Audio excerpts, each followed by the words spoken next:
Buenas tardes a todas las personas asistentes y aquellas que nos acompañan a través de las redes sociales de Facebook, YouTube y Twitter. Les doy la más cordial bienvenida a este panel titulado Pronunciamientos de la CIDH y de la Corte Interamericana de Derechos Humanos sobre COVID-19 y reflexiones sobre el futuro del Estado de Derecho en la región. Mi nombre es María Claudia Pulido, soy la Secretaria Ejecutiva Adjunta para Monitoreo, Cooperación Técnica y Promoción de la Comisión Interamericana y tengo el gran honor de ser la moderadora en el panel de clausura de la cuarta edición del Foro Interamericano de Derechos Humanos. Evento que está organizado por los dos órganos principales del sistema interamericano, la Corte Interamericana y la Comisión. Quisiera dar la bienvenida a nuestro panel de lujo que nos acompaña en el día de hoy. El juez de la Corte Interamericana, Eugenio Raúl Zaffaroni, la primera vicepresidenta de la Comisión, Yulisa Mantilla Falcón, el juez de la Corte Interamericana, Ricardo Pérez Manrique. Los desafíos sin precedentes que han impuesto la pandemia nos ha hecho reafirmar más que nunca la importancia de mantener un sistema interamericano de derechos humanos fuerte, independiente y autónomo. En diversos espacios públicos en los que participa la Comisión y la Corte, la comprensión de los nuevos retos que enfrentan nuestras sociedades en este contexto y la formulación de respuestas acordes a los estándares del sistema interamericano requiere de la participación y el compromiso de todas y todos, organismos internacionales, estados, academia y sociedad civil organizada. La iniciativa del Foro Interamericano se enmarca en el Objetivo 3 del Programa 9 del Plan Estratégico 2017-2021 de la Comisión Interamericana y este año ofrece un espacio de difusión del sistema interamericano único, pero particularmente de los desafíos que se enfrentan en el contexto de la pandemia para las personas e instituciones usuarias del sistema y para el público en general. El objetivo del presente panel es reflexionar en torno al futuro del Estado de Derecho a la región a partir de diversos pronunciamientos de los dos órganos que han realizado en el marco de la pandemia ocasionada por el virus del COVID-19. En este sentido, este espacio es de suma relevancia, ya que tendrá la oportunidad de escucharse a las distintas voces de actores provenientes de ambos organismos. La metodología de este panel va a seguir las mismas de los paneles anteriores, es decir, una ronda en la que cada panelista tendrá 10 minutos para hacer su presentación, seguida de una ronda de 3 minutos para conclusiones finales. Sin más, quisiera darle la palabra al juez Eugenio Raúl Zaffaroni para proceder con el diálogo en esta panel final. Muchísimas gracias, juez Zaffaroni, es suyo la palabra. Bueno, muchísimas gracias. Un gusto de poder compartir este panel con el colega Ricardo y con nuestra colega de la comisión. Realmente la comisión, la Corte, ha manifestado desde el comienzo una seria preocupación respecto de las instituciones totales en la región y la hemos hecho manifiesta. Lamentablemente no hubo una respuesta positiva en cuanto a reducción de población en instituciones totales. De cualquier manera, de todas formas, afortunadamente, aunque todavía no hemos podido evaluar los daños de que no hubiese habido una disminución de población institucionalizada, de cualquier manera, no se llegó a los límites dramáticos que pensamos en un primer momento. Esto no quita que haya habido algunos episodios verdaderamente lamentables y por otra parte lo que estamos observando en la región es que con mayores o menores dificultades, afortunadamente, la distribución de vacunas y la vacunación ha alcanzado algunos porcentajes considerables. También cabe reflexionar, y esto ya es a título evidentemente personal, por supuesto, también cabe reflexionar sobre algunas ventajas que eventualmente parece haber tenido el subdesarrollo, es decir, el choque de cepas que algunos biólogos atribuyen, lo cual ha colaborado de alguna manera para evitar la rápida difusión de una variante de contagio más acelerado. Pensar cómo saldremos en la región de la pandemia, bueno, hay problemas económicos que se superan, no va a ser fácil de alguna manera, cierta contracción de nuestras economías, pero lo que desde el punto de vista personal entiendo es que no estamos solos en el mundo. Y la pandemia no es nos sorprende, pero no es una verdadera sorpresa en la historia de la humanidad. Los microorganismos han estado presentes a lo largo de toda la historia de la humanidad y particularmente en los últimos 5 siglos de colonialismo. Todos sabemos el destino que ha corrido nuestra población originaria como consecuencia de las epizootías y de otras dolencias infecciosas que llegaron desde Europa. Todos sabemos también cómo se extendieron en el mundo en las distintas etapas de dominación. Y hoy lo que la pandemia pone al descubierto es una actitud de tremenda mezquindad, digámoslo así, desde un punto de vista ético, de países que han acaparado vacunas, de concurrencia, competencia, de transnacionales de medicamentos. Es decir, nos revela un mundo donde creímos, en algún momento algunos, muy ingenuamente, que la pandemia iba a despertar un sentimiento y una actitud de solidaridad planetaria, y lamentablemente esto no ha sucedido. La vacunación avanzó en algunos países, sobre todo en el norte. Por suerte, nuestra región, nuestra América, ha tenido resultado bastante afortunada dentro de todo, aunque con considerable retraso, pero nos damos cuenta de que estamos viviendo en un mundo regido por intereses financieros del hemisferio norte, que se traduce en un empoderamiento de corporaciones transnacionales en el que parece que tienen más derechos las personas jurídicas que las personas físicas. Ese es el mundo al que salimos, por supuesto. Nuestra región no está aislada del mundo. Y gran parte de nuestra región se encuentra en una situación históricamente, políticamente subordinada. De modo que es indispensable reforzar lo que se haga desde el sistema interamericano. Es absolutamente indispensable porque está formando parte de esta red de poder. Hoy el mundo es un sistema. Comenzó a ser un sistema hace 500 años y se ha reforzado eso. La globalización no es una novedad. La globalización es un momento de un progreso planetario a la integración de un sistema mundo. Y en este sistema mundo sí vemos factores que convergen en no ser nada positivos para la eficacia de los derechos humanos. Tenemos una legislación de derechos humanos vigente, pero ateniéndonos a Kelsen, ¿no? La vigencia de las normas se deduce de que emergen de los órganos competentes, pero la eficacia de las normas es una lucha cotidiana, es una lucha de día a día. Nos encontramos ante un mundo en que esta mezquindad a la que me referí éticamente realmente no es solo una cuestión ética, es una cuestión de poder. Es una cuestión de empoderamiento.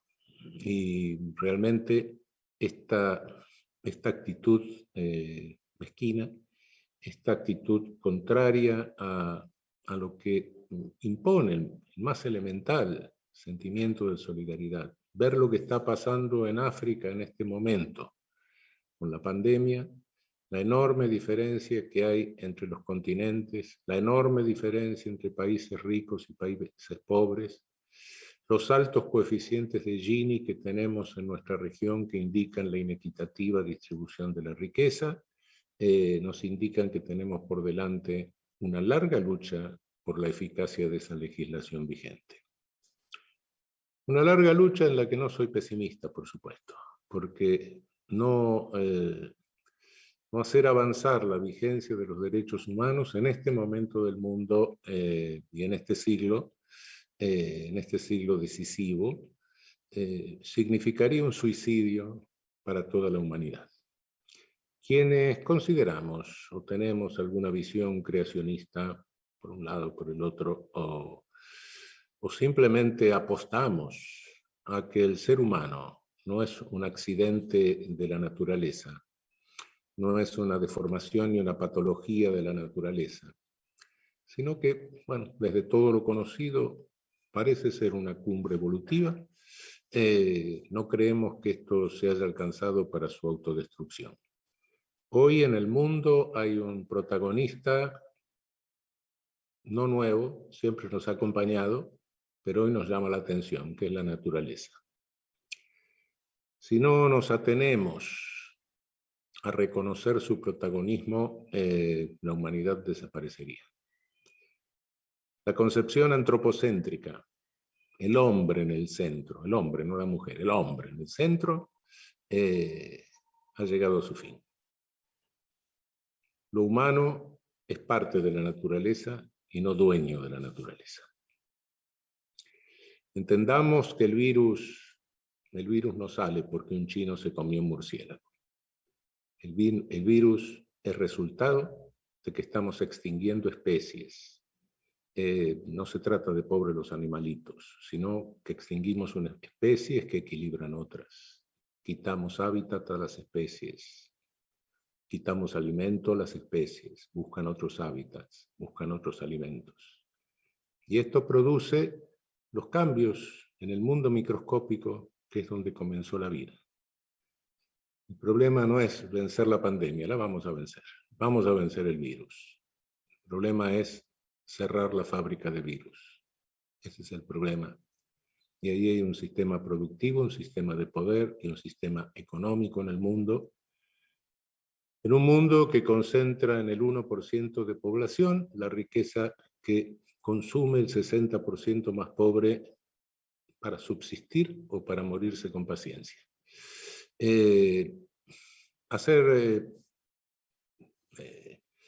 Hacer pronósticos sobre la historia es aventurado. Siempre la historia depende de imponderables. Pero hay algo que es cierto, y hay algo que nos lo anunció el Papa, ¿no? Esto no se sostiene. Dejemos de pelearnos por el mejor camarote del Titanic y busquemos los botes salvavidas. Gracias. Muchísimas gracias, juez Zaffaroni, por sus reflexiones. Definitivamente no estamos solos en el mundo, como usted bien dice, y el protagonista central es la naturaleza. No es el ser humano el que domina la naturaleza, sino que es parte de la naturaleza.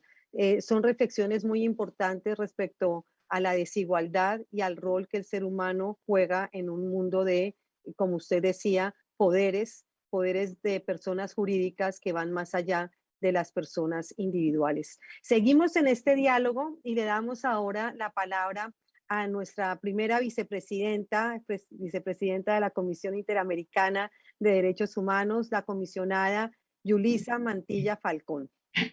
Comisionada, tiene usted la palabra. Muchas gracias.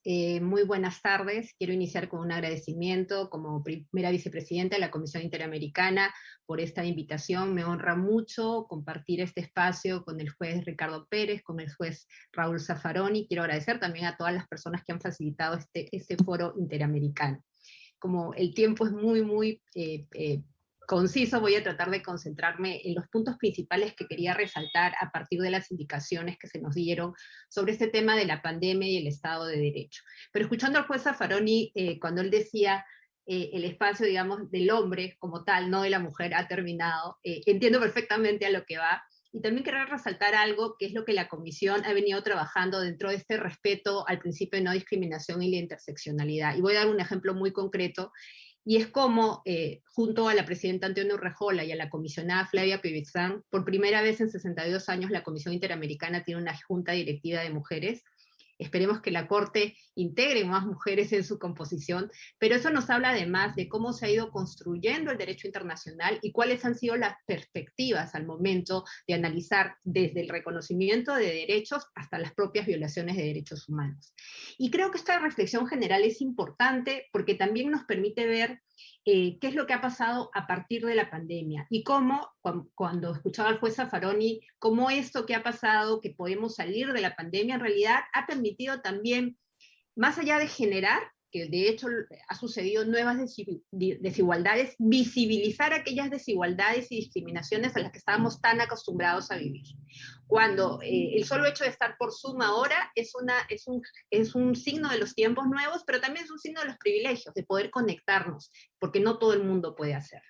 Entonces, lo primero que quería resaltar es cómo cuando empieza la pandemia y los estados empiezan a tomar medidas que además eran ensayo y error, ¿no? Más allá de las cuarentenas, la suspensión de clases, el cierre de centros laborales, digamos, toda esta circunstancia que eran las medidas que el Estado tomaba en el marco de estos estados de excepción, tan distinto y tan particular y tan diferente a los estados de excepción que se solían establecer antes, es en este momento que el primer paso que toma la Comisión Interamericana dentro de su labor es establecer una SACROI, una sala de coordinación específica, la SACROI COVID-19.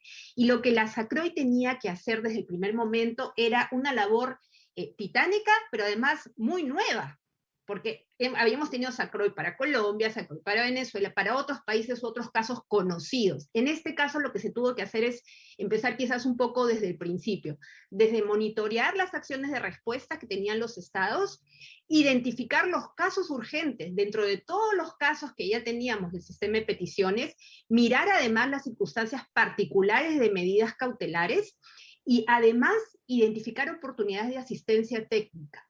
¿Cómo brindar asistencia técnica con una pandemia, con un virus tan novedoso y con circunstancias que no se habían vivido antes, por lo menos en el marco del sistema interamericano? Y a toda esta situación, la Comisión además tenía que analizar sus estándares, y creo que la oportunidad que se dio para la Comisión y eventualmente también para la Corte, pero en realidad para el sistema, es quizás, como decía yo, volver a la esencia y volver a lo básico. Ese principio de indivisibilidad de derechos que aprendemos en las facultades, que enseñamos en las universidades, que son tan importantes los derechos civiles y políticos como los derechos económicos, sociales y culturales, y sin embargo había una sensación de que, bueno, son progresivos poco a poco. Lo cierto es que ni en la peor dictadura se le prohibió a la gente salir de sus casas, por más que habían toques de queda, y en este caso se hizo en virtud de temas de salud. Y a eso sumo algo más que decía el juez Zaffaroni, este tema del medio ambiente. Recién, hace un par de días, Naciones Unidas, el Consejo de Derechos Humanos, reivindica el derecho humano a un medio ambiente sano, algo que la Corte ya había mencionado en su opinión consultiva 23.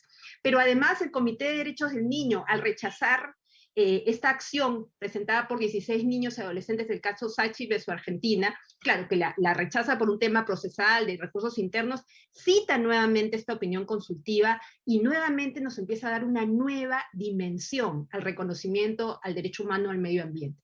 ¿Qué es lo que estamos viendo entonces? Que este derecho internacional de los derechos humanos, que este estándar que la Corte ha consagrado y la Comisión evidentemente sigue, de los tratados como instrumentos vivos, era cierto, era verdad, y tienen que responder a las nuevas circunstancias.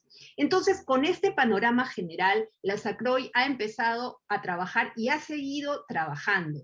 Y ha sido, y lo voy a decir de manera también personal, siendo comisionada que tenía un año, yo le comentaba al juez Pérez que no había tenido todavía la oportunidad de ir presencialmente a la Corte, era aprender en la marcha muchísimas cosas y contar con un equipo maravilloso de la Comisión Interamericana que empezó a trabajar desde la SACROI. El primer objetivo era emitir una resolución general, que fue la resolución 1/2020 sobre pandemia y derechos humanos. Y esta resolución, además de revisar los estándares generales de no discriminación, del tema de las características del estado de excepción, además de establecer el tema de la indivisibilidad de derechos, tuvo el mérito, a nuestro juicio, de establecer medidas concretas con mirada diferenciada para cada uno de los grupos que habíamos identificado como discriminación histórica. Mandamos y marcamos lineamientos generales, pero lo cierto es que la realidad superó mucho a lo que se había planeado. Y quisiera solamente comentar cómo, y aquí creo que es el impacto del sistema interamericano, aunque me estoy refiriendo exclusivamente a la Comisión Interamericana, cómo en Bolivia, en seguimiento de nuestra resolución, se aprobó un decreto presidencial para establecer el indulto y la amnistía por razones humanitarias, con el fin de descongestionar las cárceles. Como el Perú, la Fiscalía General de la Nación autorizó la recepción de denuncias de violencia contra las mujeres a través de medios electrónicos como el WhatsApp, el Telegram, el correo electrónico. Cómo en diferentes países se fueron apropiando estos principios que la Comisión iba dando. Y a esta primera resolución 1/2020 se sumó la 4/2020 sobre el derecho de las personas enfermas de COVID y además un comunicado específico sobre el tema del duelo. El duelo, el derecho de las personas, sobre todo en esta circunstancia tan difícil donde no se podía uno ni siquiera despedir de sus seres queridos. Y una siguiente resolución, la 1/2021, sobre el tema de las vacunas, que es algo que nos ha permitido reflexionar a lo largo del trabajo de la Comisión Interamericana en este sentido. Y algo que ha tenido en común estas tres resoluciones han sido esta visión diferenciada, como les decía, y por el tiempo, solamente voy a referirme brevemente a dos de los grupos con los que directamente he tenido ocasión de trabajar como relatora de personas migrantes y relatora de personas mayores. La Comisión recomendó, en primer lugar, que las medidas de detención migratoria o trámites migratorios se suspendieran en la medida que eso podía generar un rechazo de las personas, tanto de la sociedad, de los nacionales, como de las personas migrantes, de no acercarse a los servicios de salud. La Comisión, además, estableció la necesidad de incluir a las personas migrantes en los planes de asistencia social, pero además marcó líneas concretas para evitar el tema de la xenofobia. Y yo, además de comisionada como relatora de personas migrantes, con mucho dolor, en la misma línea de lo que planteaba el juez Zaffaroni, con mucho dolor hemos verificado la cantidad de casos en los cuales la xenofobia ha sido de tal nivel que incluso se trataba de priorizar a los nacionales para el tema de las vacunas, como si solamente vacunándose los nacionales, los demás iban a estar protegidos, igual con el tema de asistencia. He tenido a lo largo de mi labor como relatora una frase que siempre digo y voy a volver a repetir, y es que el virus no pide pasaporte, nunca pidió pasaporte ni cédula, y el hecho de tratar de priorizar a los nacionales y no a los migrantes o a otras personas en situación de movilidad humana era lo absurdo de no entender lo que significaba este virus, pero además cómo la xenofobia nos puede llevar a una situación así. Y en el caso de las personas mayores, y con esto voy terminando, la comisión, recuerdo mucho cuando empezamos a trabajar en la resolución, establecimos, por supuesto, la atención prioritaria, pero algo que nos preocupaba muchísimo era el tema de la brecha digital. Porque para todas las personas hay una situación de brecha digital, por el tema del origen, por el tema del acceso económico, pero el tema por la edad es algo que hemos visto de manera directa.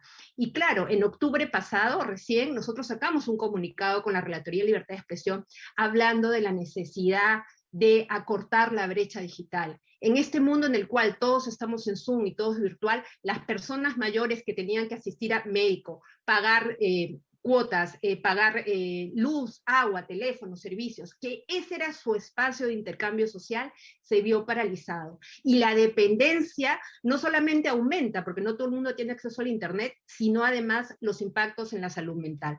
Voy a cerrar entonces con esto, cómo el trabajo de la comisión, en este caso concreto, más allá de resoluciones y estándares, se suma al tema del monitoreo, porque ha sido el monitoreo que estamos siguiendo en adelante, ver nuevas perspectivas de buenas prácticas, de acceso diferenciado y también entender que si bien esperemos vamos a tener que salir de esto, hay situaciones de violencia y discriminación que ya es preexistente. No, como siempre digo, no se podía prever la pandemia, pero sí se podía prever la discriminación y la violencia, y ahí están las obligaciones reforzadas de los estados. Muchas gracias. Muchísimas gracias, vicepresidenta Mantilla, por ese manejo riguroso del tiempo. Indicar que efectivamente plantea usted unas ideas muy fuertes para el diálogo, como esta de que la pandemia fue una oportunidad también para visibilizar la desigualdad y la discriminación, pero sobre todo para recordar que el derecho internacional de los derechos humanos, a través de esos instrumentos y tratados, son instrumentos vivos, que están dinámicos, que se tienen que ajustar a las realidades existentes, así como la Comisión y su rol de monitoreo se ajustó a través de la SACROI COVID-19 a atender esta situación y a formular estándares y recomendaciones que orientaran a los estados en manera oportuna sobre cómo tomar medidas de contención y atención de la pandemia respetuosa de los derechos humanos desde un enfoque interseccional, pero siempre asegurando esa atención diferenciada para los grupos en especial situación de vulnerabilidad. Bueno, vamos a continuar con nuestro diálogo y vamos a darle la palabra al juez Ricardo Pérez para seguir conversando sobre COVID-19 y el futuro del Estado de Derecho en la región. Bien. Juez Pérez. Muchas gracias. Buenas tardes a todos y a todas. Yo voy a hacer, estos breves minutos lo voy a utilizar en dos aspectos. Primero, haciendo una muy breve reseña de lo que ha hecho la Corte con relación al COVID-19 en este año y medio, y por otra parte, después tratar de sacar algunas conclusiones en la línea de pensar en términos de Estado de Derecho y del mundo del futuro. Ustedes saben que el 9 de abril del 2020 la Corte emite una declaración cuyo título es COVID-19 y Derechos Humanos, los problemas y desafíos deben ser abordados en perspectiva de derechos humanos y respetando las obligaciones internacionales. Y allí la Corte señala claramente la necesidad en un mundo que se introducía en aspectos que hasta el momento desconocidos, la necesidad de que la acción de los estados para enfrentar la pandemia tiene que efectuarse en el marco del Estado de Derecho, con el pleno respeto a los instrumentos interamericanos de protección de los derechos humanos y de los estándares desarrollados por la jurisprudencia del tribunal. Es decir, a punto de partida, esta declaración, la primera, creo yo, declaración que hace un tribunal como la Corte Interamericana ante una situación como la emergencia derivada de la pandemia, es apuntar a que aún en situaciones de excepción, la vigencia de los derechos humanos, la vigencia del Estado de Derecho debe garantizarse y mantenerse como obligación de los Estados. Y allí en esa declaración hay líneas que tienen que ver con la vigencia de todos los derechos, y especialmente en este marco los derechos económicos, sociales y culturales y ambientales, en el marco del continente más desigual del planeta, y frente a un fenómeno que indudablemente tuvo como resultado el aumento de la desigualdad y el aumento de la pobreza, como ya vamos a ver a continuación. Entonces, en ese marco, la Corte señala la necesidad de garantizar el acceso a la justicia y la defensa y la protección de las personas defensoras de derechos humanos y de las comunicadores y los periodistas, a los efectos de permitir que realmente este diálogo, la posibilidad de que la sociedad democrática siguiera funcionando más allá de los riesgos de los estados de excepción que podían derivarse y se derivaron de la situación de pandemia, pudieran llevar. Entonces, esta advertencia es fundamental: mantener el acceso a la justicia, mantener la protección de los defensores y las defensoras de los derechos humanos y de los periodistas, pero también mantener la vigencia plena del Estado de Derecho y los derechos humanos, pareció el desafío fundamental que el continente tenía por delante frente a la pandemia. Entonces, esta declaración, junto con la acción de la Comisión Interamericana, indudablemente tuvieron un fuerte efecto, porque empiezan a aparecer algunas decisiones judiciales que toman en cuenta esta declaración y que toman en cuenta esta orientación dada por la Corte Interamericana. En el marco de la jurisprudencia propiamente dicho de la Corte, y acá esto se asocia con alguna preocupación que han manifestado tanto la comisionada como el colega, en el caso Vélez Lord versus Panamá, que es una sentencia del 2010, la Corte en el 2020 adopta una serie de medidas provisionales a los efectos de cautelar y proteger a personas migrantes que estaban detenidas en Panamá y que tenían graves problemas vinculados con la prevención y la atención del COVID-19, estimándose que había una cantidad grande de personas que estaban contaminadas y que debían ser protegidas del hacinamiento y en cuanto a provisionarles la debida atención. Digamos que en este caso hubo una respuesta de parte del Estado.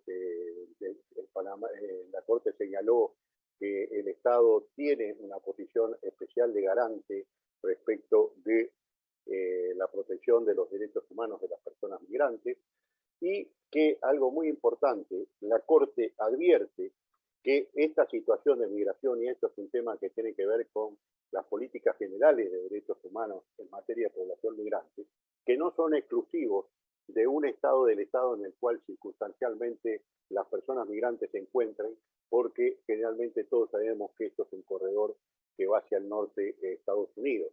Y Panamá era un país que está justamente en el camino de ese peregrinar hacia los Estados Unidos de América. Entonces la Corte advierte, junto con la necesidad del multilateralismo en su declaración de abril, la Corte advierte la necesidad de que este sea un tema no encarado, no asumido como exclusivamente de Panamá en el caso concreto, sino también se comunica a la OEA, a la Secretaría General, a los efectos de que se adopten medidas en el plano multilateral para atender los problemas de migración. También en el caso del penal Castro Castro, que es otro caso de la Corte de 2016, la Corte tomó la decisión de adoptar medidas de supervisión de cumplimiento especialmente reforzadas respecto de personas que en ese penal estaban sufriendo el COVID-19. Si yo tuviera que pensar en la cuestión de futuro y qué es lo que nos ha dejado de por medio la pandemia, sin duda fenómenos como la desigualdad social, como se ha dicho aquí, la crisis migratoria, el cambio climático, la degradación ambiental, la lucha contra el crimen organizado, la inestabilidad democrática y la debilidad del Estado de Derecho, son barreras muy importantes que se han en algunos casos acentuado en el proceso para asegurar el respeto y la garantía de los derechos humanos en la región. Yo creo que, como la Corte reiteradamente ha señalado, el sistema interamericano reposa sobre un tríptico integrado por democracia, Estado de Derecho y derechos humanos, todos integrantes de un todo y a su vez con todos elementos de un todo y a su vez con elementos particulares, y que este tríptico ha sido desarrollado, a mi entender, de una manera muy clara y ha dado fundamento al sistema a través de la Carta Democrática Interamericana. Yo creo que los órganos del sistema, la Corte y la Comisión, cumplen un rol de garantes de la vigencia de los derechos humanos en la región y de garantes de las reglas del Estado de Derecho en la relación entre las personas y los Estados.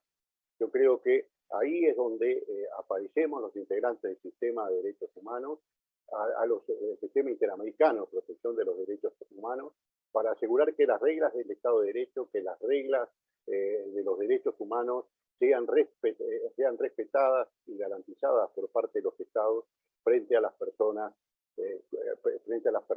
que ven esos derechos afectados o vulnerados. Digamos que la pandemia ha generado consecuencias en relación al futuro del Estado de Derecho y al futuro de la democracia, de entender. Según el Latino Barómetro, menos de la mitad de los latinoamericanos apoya la democracia y apenas un 6% cree en las instituciones democráticas, incluidos los sistemas de justicia, que hoy están en cuestión. Y las conclusiones del Latino Barómetro del último estudio son de la necesidad que todos hemos visto las protestas populares y las revueltas que han pasado en varios de los países de la región, y hablan de la necesidad de avanzar mejorando las democracias que tenemos en aquellos aspectos que funcionan mal. Yo creo que la pospandemia tiene desafíos que se nos presentan para todos los seres humanos, pero se nos presentan para el continente y también para nuestro sistema de protección de los derechos humanos, en el sentido que marcan los ODS 2030, de la necesidad de generar sociedades justas e inclusivas que rindan cuentas, donde tengan plena vigencia los derechos de los humanos y el Estado de Derecho para hacer posible la agenda global y el desarrollo sostenible. Y vaya que aquí es importante la cuestión de asegurar un medio ambiente sano, la cuestión del desarrollo ambiental, la protección de los derechos económicos, sociales, culturales y ambientales, en un continente que ya era el más desigual del planeta y que hoy se entiende que como consecuencia de la pospandemia estamos con 50 millones más de pobres. Yo creo que en la senda de la Agenda 2030, que puede ser ajustada en algunos aspectos, de alguna manera es la que está marcando el camino, porque indudablemente creo que el gran desafío que tiene la humanidad, el gran desafío que tenemos los sistemas de protección de los derechos humanos, es que este mundo post-pandemia sea un mundo en el cual haya más justicia, en el cual haya un Estado de Derecho y en el cual haya la oportunidad necesaria para que aquellas poblaciones que están sumergidas en la pobreza, en la miseria, en la discriminación, puedan salir adelante a partir de la afirmación de sus derechos humanos. Muchas gracias. Gracias a usted, Juan Pérez, realmente por esa reseña que ha presentado tan clara de los aportes de la Corte Interamericana de Derechos Humanos a enfrentar ese dilema entre la pandemia y la necesidad de respetar el Estado de Derecho a través de unas reglas claras, pero sobre todo de acordar la vigencia de todos los derechos que se han debilitado frente a la desigualdad. Y sobre todo quisiera también destacar en cuanto al segundo punto que usted elaboró, ese llamado tan importante que hace sobre el rol que tienen la Comisión y la Corte como garantes de las reglas del Estado de Derecho, y en ese sentido el rol que tiene la Carta Interamericana, la Carta Democrática Interamericana. Yo creo que ese va a ser un marco que nos permite pasar a la segunda ronda de este panel, que sería ya de estas presentaciones finales. Pero antes de darle la palabra, me gustaría hacer un homenaje a la comisionada Margaret May Macaulay, quien ha estado desde la primera hora del foro, ha estado en cada uno de los paneles y nos ha venido a acompañar en este panel de cierre. Entonces yo le daría la palabra al juez Raúl Zaffaroni para conversar un poco sobre ese futuro del Estado de Derecho en la región a partir de este diagnóstico que ha sido compartido respecto al debilitamiento de las democracias y el debilitamiento justamente de las instituciones. Juez Zaffaroni, tiene usted la palabra por 3 minutos. Bueno, efectivamente, como se ha destacado, la pandemia, más que suscitar nuevos problemas, ha puesto de manifiesto la agudización de problemas que ya existían, y me detengo en dos, fundamentalmente, que normalmente han sido bastante postergados, hasta que ahora sí, los vemos con claridad. Primero, el problema que hablaba la vicepresidenta sobre la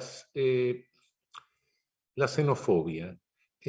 Cuidado, sí, efectivamente, es absurdo decir que vamos a resolver el problema vacunándonos los nacionales y negándole la vacunación a los extranjeros. Ridículo. Pero cuidado, esto creo que desde América, creo que nuestra función es ir reforzando también ese derecho común que se va generando en la jurisprudencia, que se va conformando entre los distintos tribunales, cuando nos vamos citando uno con otro, ¿no? En un sentido que, cuidado, no vamos a acabar con la pandemia si no vacunamos en todo el mundo, porque el virus va a seguir dando vueltas, y a medida que más va dando vueltas, más mutaciones, más riesgo de mutaciones corre. Entonces, cuidado, que esta discriminación entre países que estamos haciendo es una actitud suicida, realmente. Estamos corriendo el riesgo de que la pandemia no acabe y que se agrave justamente por esta discriminación y esta desigualdad entre países y continentes. En segundo término, algo que, bueno, no crean que lo hago por razones personales, ¿no? Porque, bueno, como también ya me convierto en un fenómeno biológico, viejos del mundo unidos, pero cuidado, la pandemia ha puesto de relieve la discriminación etaria. Cuidado, muy de relieve. Esto es algo que tenemos que tener en cuenta. Es una forma de discriminación tremenda, con una serie de estereotipos que funcionan terriblemente, negativamente, discriminatoriamente. Cuidado, creo que estos son dos puntos que tenemos que tener en cuenta en el futuro.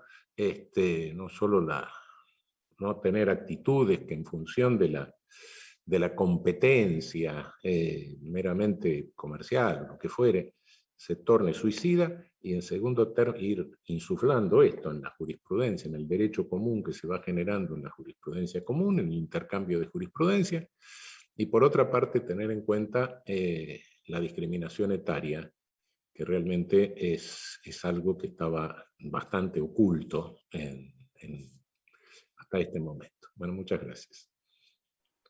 Muchas gracias a usted, juez Zaffaroni. Xenofobia, discriminación etaria. Pasamos con estas ideas a la comisionada Yulisa Mantilla, primera vicepresidenta de la comisión, por 3 minutos. Muchas gracias, María Claudia. Voy a ver si en 3 minutos lo logramos. Bueno, creo que los tres panelistas estamos de acuerdo y hemos reivindicado ese tema de la democracia, de la Carta Democrática, pero muy interesante también lo que el juez Pérez mencionaba sobre la sociedad que no crea en la democracia. Pero bueno, esto como punto de partida, creo que van a haber varios desafíos y varias reflexiones. Lo primero, cómo por el tema de la salud, la situación humanitaria, la crisis sanitaria, mejor dicho, se admitieron ciertas restricciones que eran necesarias, ¿no? Dentro de este ámbito general. El primer desafío era cómo volvemos a la situación anterior, ¿no? Cuando ya nos hemos acostumbrado o ya se han validado ciertas restricciones. Y esto pasa, por ejemplo, desde el tema del derecho a la protesta. Hemos visto cómo al principio, por el tema del contagio no se salía, pero ahora ya se sale. Y a esta protesta, digamos, de salir, se suma el tema de las redes sociales. Y es algo en lo cual tenemos que ir construyendo estándares de la mano, en el caso de la Comisión Interamericana con la Relatoría de Libertad de Expresión, también con la Redesca, ¿no? El tema de las redes sociales como mecanismo de control democrático, que se han dado en todos nuestros países, ¿no? Como mecanismo también de protesta. Esas redes sociales con todas sus variantes, desde las tradicionales del Facebook hasta el TikTok, en las cuales se convocaban a protestas y a marchas que escapaban a los controles estatales. Ese es un primer tema. Un segundo tema vinculado a esto es el tema del Internet. Si bien ha habido legislación interna como en Argentina, que consagran el Internet como el derecho humano del acceso al Internet, es algo en lo cual debemos ya empezar a pensar, porque el acceso o no al Internet en la pandemia ha visibilizado desigualdades, como decíamos, en el tema de personas mayores, pero también el tema de la educación. Y ahí paso al siguiente tema, ¿no? Las audiencias judiciales virtuales que ahora se han dado por cuestiones de la pandemia, ¿se van a mantener? ¿No se van a mantener? ¿Cómo vamos a visibilizar las garantías del debido proceso? Por otro lado, las visitas virtuales que se dieron en algunos centros, como en el caso de Perú, con algunos centros penitenciarios, donde los presos y las personas privadas de libertad se comunicaban con sus familiares a través de la virtualidad del Internet, más allá de las visitas presenciales, es una buena práctica. Podemos ahora incorporarla. ¿Cómo se va a regular? Y a esto, que son más que nada retos, ideas, desafíos, sumo el tema de los DESCA, ¿no? la precarización laboral que ya existía y que ahora se ha incrementado, la informalidad, el tema de los emprendimientos a través de redes sociales que escapan al control, digamos, de los derechos laborales y la supervisión local para el tema de horarios, sueldos, pensiones, el tema de la educación, la brecha que existía en colegios públicos, colegios privados en América Latina, se ve exacerbada por el retraso de generaciones de niños y niñas y adolescentes que han perdido el año escolar prácticamente, mientras que hay otros niños de colegios privados de estratos altos que sí han podido continuar con su educación. El retorno a la presencialidad en la educación en muchos países se ha hecho una distinción económica, porque hay que tener colegios que tengan baños, que tengan agua, que tengan grandes espacios, parques, para que los niños y niñas puedan jugar y estudiar. Y esos colegios no necesariamente los tienen en el ámbito público.